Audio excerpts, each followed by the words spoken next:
Indian struggle. বল কি করছিস? এই ভিডিও আপলোডিংয়ের কাজ চলছে, কালকের মধ্যে যেভাবেই হোক ভিডিওটা আপলোড করতেই হবে। কেন রে, কালকেই করতে হবে? পরশু দিন করলে হয় না? এতদিন পরে সেই বন্ধুর সঙ্গে দু চারটে কথা তো বলা যেতে পারে। হ্যাঁ রে ভাই, কালকের মধ্যেই করতে হবে, কারণ কালকের দিনটা আমার কাছে খুব স্পেশাল। কেন, কাল কি আছে? ও আচ্ছা, কাল তো আবার তোর ভগবানের জন্মদিন। বাবা, ফেসবুকে কী সব পোস্ট, খুব হাসি না? তোকে যতই বল তুই শোধরাবি না। যে যাই বলুক ভাই, আমার কাছে গান্ধীজি সব। গান্ধীজি যদি অহিংসা নীতি না থাকতো তাহলে কি দেশ আদৌ স্বাধীন হতো? গান্ধীজি এবং জওহরলাল নেহরুর নেতৃত্বেই দেশ স্বাধীন হয়েছে, এটাই আমরা বইতে পড়েছি। আর এটা অ্যাটলিস্ট আমার তো সত্যি বলে মনে হয়। ভুল মনে হয় যেটা পড়েছিস সম্পূর্ণ ভুল পড়েছিস। আর সব থেকে বড় কথা হলো, তোকে ভুল পড়ানো হয়েছে, আমাদের সবাইকে ভুল পড়ানো হয়েছে। তাহলে আসল সত্যিটা কি তুই বলে দে। দেশ প্রকৃতপক্ষে স্বাধীন হয়েছিল গান্ধীজির অহিংসা নীতির জন্য নয়, বরং নেতাজি সুভাষচন্দ্র বসু এবং ইন্ডিয়ান ন্যাশনাল আর্মির সশস্ত্র বিপ্লবের জন্য।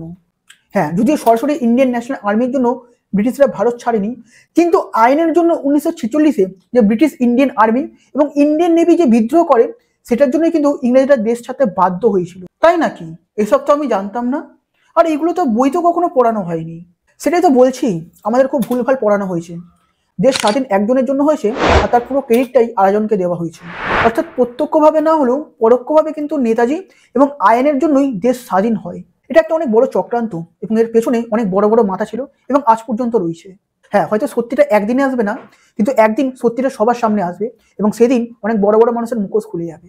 আচ্ছা, তুই যে এতক্ষণ ধরে আমাকে জ্ঞান দিয়ে যাচ্ছিস, তোর কাছে আদৌ কোনো প্রমাণ আছে?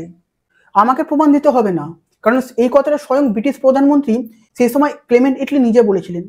উনি যখন পরবর্তীকালে ভারতে আসেন এবং ওনাকে জিজ্ঞেস করা হয় যে ভারত কার জন্য স্বাধীন হয়, তিনি তো এক কথায় বলেন যে ভারত নেতাজি এবং আইনের জন্য স্বাধীন হয়েছিল, এবং এক্ষেত্রে গান্ধীজির কন্ট্রিবিউশন ছিল একদমই মিনিমাল, নগণ্য। আর এই কথাটা শুধু ক্লেমেন্ট এটলি নয়, এই সময়কার মেজর জেনারেল জিডি বাগচি থেকে শুরু করে আমাদের national security advisor Ajit Doval sir পর্যন্ত স্বীকার করেছেন। সুভাষচন্দ্র বোস যদি থাকতেন তাহলে হয়তো অখণ্ড ভারত আজ পর্যন্ত থেকে যেত, তাহলে হয়তো ইন্ডিয়া আর পাকিস্তানের কোনোদিনও ভাগই হতো না। মুসলিম লীগের প্রধান মোহাম্মদ আলী জিন্না পর্যন্ত একমাত্র নেতাজিকেই সত্যিকারের লিডার হিসাবে মানতেন, আর কাউকে নয়।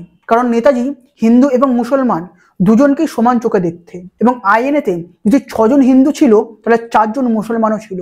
ভাবতে পারিস, একটা বাঙালি পুরো একটা আর্মি চালাচ্ছে, কোথায় হিটলার, কোথায় তোজোর সাথে হাত মেলাচ্ছে শুধুমাত্র দেশ স্বাধীন করবে বলে। সেই সময় কোনো ভারতীয় নেতার এই দমটা ছিল? ঠিকই বলেছিস ভাই, নেতাজি একটা আবেগ আমাদের কাছে, বিশেষ করে বাঙালিদের কাছে। যাই হোক, আজ 23শে জানুয়ারি, তোকে আপনাদের সকলকে জানাই শুভ নেতাজি জয়ন্তী। জয় হিন্দ, জয় হিন্দ।